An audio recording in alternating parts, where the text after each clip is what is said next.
Hey everybody, welcome to another edition of Time About the Movies. We're wrapping up the month of July 1989. We're on the weekend of July 28th. We got 5 movies to look at today, and we'll start off with the more popular dog buddy cop comedy that came out this year. We had K-9 earlier this year, but now we have Tom Hanks in Turner and Hooch. Scott Turner had finally found the girl of his dreams. Oh, God, a woman in my house. He finally had the perfect relationship. So you'll be staying another night? Oh, yes, of course! When something big happened to change it. Something called Hooch. Wait, whoa! No! You don't know much about dogs, do you? This is not my dog. Now he's being swept off his feet and dragged all over town. What are you doing to this dog? Oh, I'll just pay him for what? All in the name of love. This dog loves you, boy. Touchstone Pictures presents Tom Hanks as a man who'll beg, Don't need the car! Get the car! who'll bargain, Not touching the water, the orange juice, crab-apple. What am I supposed to do? Make you a margarita? who'll pay any price. $97.51? What? Is that pesos? This is for a dog. He'll take care of your house. You're lucky to have him.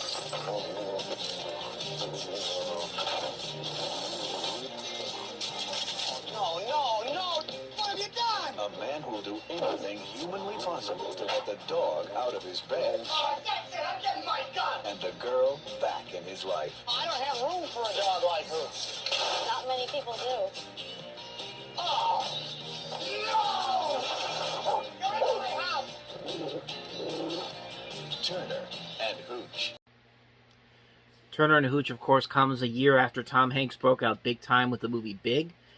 I think this was probably his 3rd or 4th film since then, I think. Because he had Punchline in 88, he had The Burbs earlier this year, and now he has Turner and Hooch here. And, you know, comparing this to K-9, this is definitely the better movie, largely because you got Tom Hanks in here, and I think Tom Hanks obviously is a better actor than Jim Belushi. But I like his chemistry with the dog in this movie. It's a very generic, very silly comedy that you kind of see where it's going to go. It has a lot of similarities to K-9 in terms of its plot and everything, but I think it does this job a little bit better than K-9 does, and I think that works because you have Tom Hanks here instead of Jim Belushi, and you like their chemistry, you like the chemistry between Hanks and the dog in this one better than you do with the dog in K-9 and Jim Belushi. I really don't know if I have anything more to say about that. It's just like I feel like this one was the better movie overall compared to K-9. K-9 wasn't a bad movie per se, but I feel like this movie had a lot more going for it, and they did have more that worked in this movie than they did in K-9. So, yeah, I like this movie a lot. I like Turner and Hooch a lot. They actually tried to do a sequel to this with Biff from Back to the Future in the Turner role, and the dog from this movie in that, which did not turn out very well.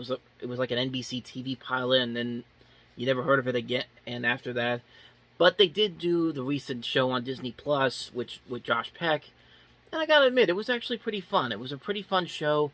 Unfortunately, I don't think it's gonna get another season, which is a shame because I thought it was an overall decent show, and I think they could have really upped the game with another season. But hey, we got that show on Disney Plus that works well, and this movie works well enough as it is. Those are my real honest thoughts on Turner and Hooch. There's nothing really more to say about it. It doesn't really do anything that's groundbreaking or anything, but it is still a very enjoyable movie. So, let's move on to the next movie, and that is Friday the 13th, Part 8, Jason Takes Manhattan.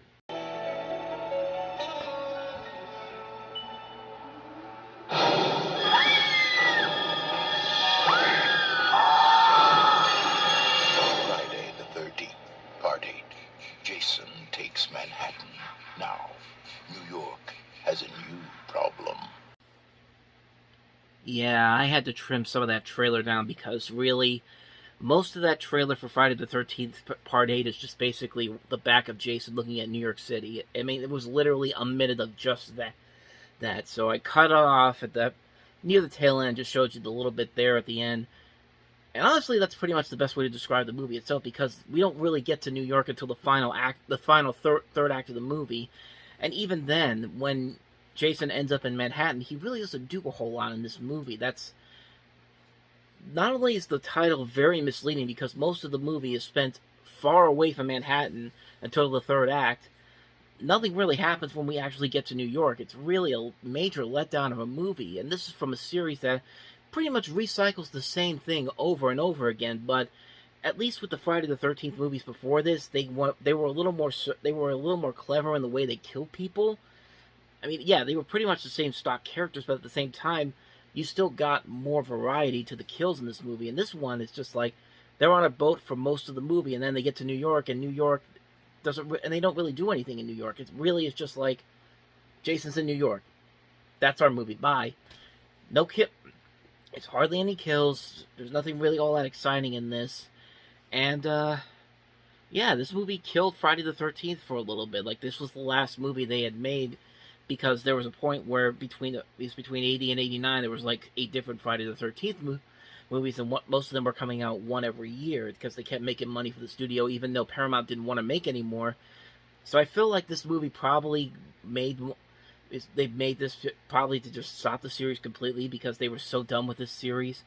Although I did hear that it's because that the budget was so small, they didn't have enough time to film all the stuff they wanted to in New York. So the movie basically just came out really ugly, and like it doesn't really fit to the title of the movie. The title is Jason Takes Manhattan. The promos are all of Jason hovering over New York City, slicing the I Love New York sign. He even went on the Arsenio Hall show in costume to promote this movie, and it's just like, you went to all this trouble and for this to be as bad as it was. That says a lot about this series, because this series just only gets worse and worse from here. But wow, what a mess this is. This is a wasted opportunity of a movie that could have been so much more. I mean, A Nightmare on Elm Street had a new movie that came out this year, and that did so much more with its premise and ideas, but we'll get to that one when we get to that one. So that's my thoughts on Jason Takes Manhattan. It's not very good, but let's move on to the next movie, and our next movie is Babar the Movie, which I didn't even know got a theatrical release, to be honest with you. Babar is back. Did you hear that, fellas? We're in the presence of royalty. So get ready for a regal adventure. At dawn we march for the elephant land. We shall rule. We're gonna take action. Don't miss the world television premiere of Babar the Movie. Tonight.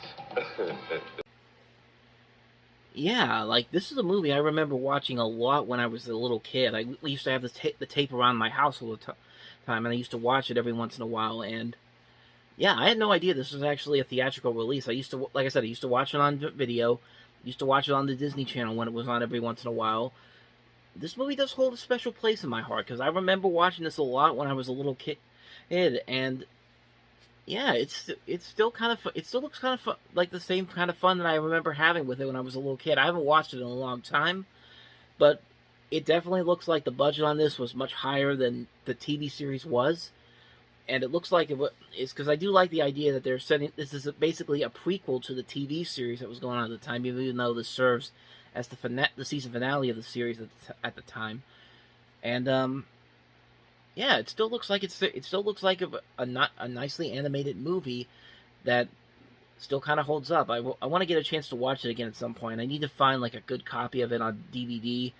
I think I can get a DVD copy of this, but it might be a little bit hard to find. But if I do find it, I'll definitely check it out again. I do remember watching this one a lot when I was a little kid, so it was nice looking back and finding that trailer again. You saw not even a trailer, but that Disney Channel promo, but that's my quick thoughts on Babar the Movie. Let's move on to the next movie, and that is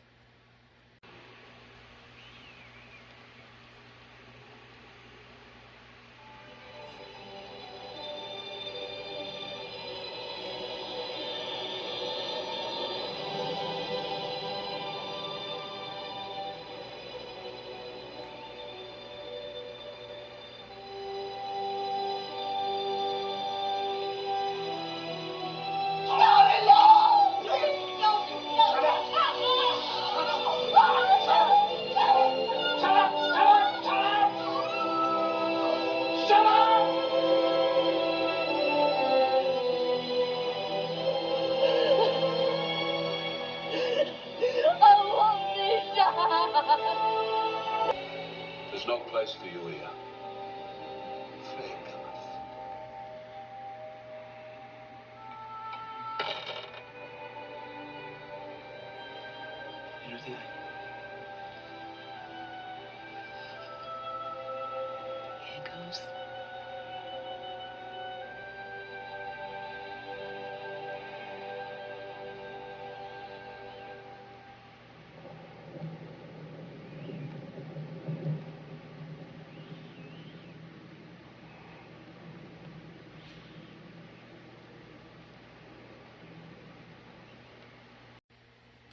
Distant Voices Still Lives, a movie that, honestly, I'd never even heard of until right now. But, I will admit, that trailer did show a lot of promise to it. It does look like it has this kind of, like, Godfather-esque type of eyes. It's a period piece movie coming across different generations. It takes place in Liverpool between the 40s and 50s. You got this family going through these different crises going around within this family. It's got a decent cast. Pete Postlethwaite's in it. The visual look of the film looks impressive. But yeah, like I said, I haven't seen this movie before. I didn't even know it even existed, but I'm not going to lie. I'm kind of intrigued by it. I do want to see this at some point, so maybe down the line I might check this one out. This actually does look like a pretty interesting movie. The trailer for this, the full trailer for this looked pretty intriguing and pretty... It's a weird-looking trailer, but in a good kind of weird. Like, one that makes me go like, yeah, this is something I should definitely see at some point. So, whenever I get a chance to, I definitely will try to check this movie out. Distant Voices Still Live. So, that's my quick thoughts on that. Let's move on to the last movie here, and it's Catch Me If You Can. And no, this isn't the one with Leonardo DiCaprio and Tom Hanks. This is a different Catch Me If You Can. It was a time of slow Mondays, fast Freddy's, That guy is hot. and face a 90s reality. Look, the way I see it, if we don't raise all the money right away, the board is going to close the school. We can do it. We can do it. There's no way we can do it. I got a date. We need a miracle. How much? 50%. That's not fair. 15. 8. 4. 9. Okay, you win. You just stole $3,000 from your high school, about to bet it on an illegal car race. Do you think they have nerves in prison? Shut up, Mabel. Neville, always Neville. Whew. This past weekend, our button sale made a profit of $3,000. This week, our pottery and painting sale made a profit of $24,000. I smell trouble. School spirit. I'm Johnny Fatman. Double or nothing. 20 minutes, run 20 miles. The Twin City Run? You win, you get $200,000. Will the principal catch on? What else did you put up for toil? Will the students catch the spirit? Turns red and green. Will the fat man add a catch? It ain't over till the fat man sings. And will Melissa and Malone ever catch each other? 6, 5, 4.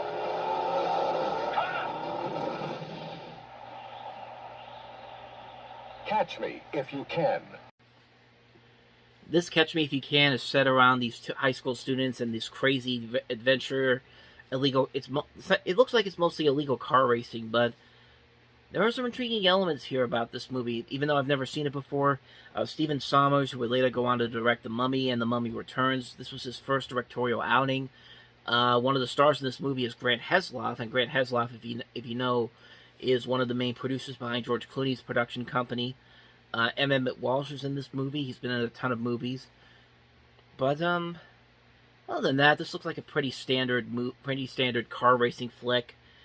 I mean, could have some promise to it. I mean, it doesn't look that terrible, and some of the racing scenes look actually pretty impressive for the time. But, yeah, like I said, I can't really say a whole lot about it. I've never seen it before. Didn't even do that well at the box office, but it has a lot of notable things about it that are worth talking about. So, that's my quick thoughts on Catch Me If You Can. And with that said, we're going to wrap up July 89 and this episode of Time About the Movies. The next time around, we jump into August, and I can already see we've got a good list of movies to talk about, including Parenthood, which is a classic movie, Sylvester Stallone in Lockup, Young Einstein, Sex, Lies, and Videotape from Steven Soderbergh, Me and Him, The Time Guardian. So August is starting off on a good note. We'll jump into those when we get to Sunday night. Of course, tomorrow we have a new Movie Stop episode, and I'll talk about some of the things that I've got planned for the future in that episode, along with some other things as well. So I hope you definitely check that out. Thank you for watching this show, however. If you want to see more episodes like this, go ahead and hit the playlist on the next page. Check out a previous episode above.